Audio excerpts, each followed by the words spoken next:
বলিউডের বর্ষিয়ান চিত্রনাট্যকার সেলিম খানের শারীরিক অবস্থা নিয়ে উদ্বেগ ছড়িয়ে পড়েছে চলচ্চিত্র অঙ্গন ও ভক্তমহলে। মস্তিষ্কে রক্তক্ষরণের পর ১৭ ফেব্রুয়ারি তাকে মুম্বাইয়ের একটি হাসপাতালে ভর্তি করা হয়। গভীর রাতে বিভিন্ন গণমাধ্যমে খবর ছড়িয়ে পড়ে তাকে লাইফ সাপোর্টে রাখা হয়েছে, যদিও পরিবার বা হাসপাতাল কর্তৃপক্ষের পক্ষ থেকে আনুষ্ঠানিক কোনো বিস্তারিত বিবৃতি এখনও দেয়া হয়নি।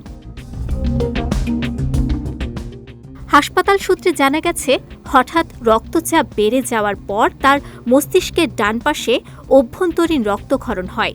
চিকিৎসকদের ভাষ্য, একটি রক্তনালী ফেটে যাওয়ার কারণেই এ জটিলতা তৈরি হয়েছে। সন্ধ্যায় প্রকাশিত স্বাস্থ্য বুলেটিনে তার অবস্থা স্থিতিশীল বলা হলেও নিবিড় পর্যবেক্ষণে রাখা হয়েছে। খুব দ্রুতই তার অস্ত্রোপচার হতে পারে বলেও জানা গেছে।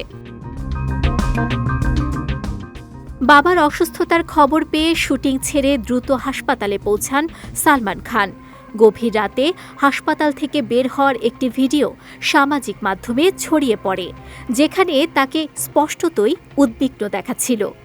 হাসপাতালে উপস্থিত রয়েছেন আরবাজ খান, হেলেন, সালমান খান, আলভিরা খান সহ পরিবারের অন্যান্য সদস্যরা। ৯০ বছর বয়সী সেলিম খান হিন্দি সিনেমার ইতিহাসে অন্যতম প্রভাবশালী চিত্রনাট্যকার। জাভেদ আখতারের সঙ্গে তার জুটি উপহার দিয়েছে বেশ কিছু জনপ্রিয় চলচ্চিত্র। তার সুস্থতা কামনায় প্রার্থনা করছেন সহকর্মী ও ভক্তরা।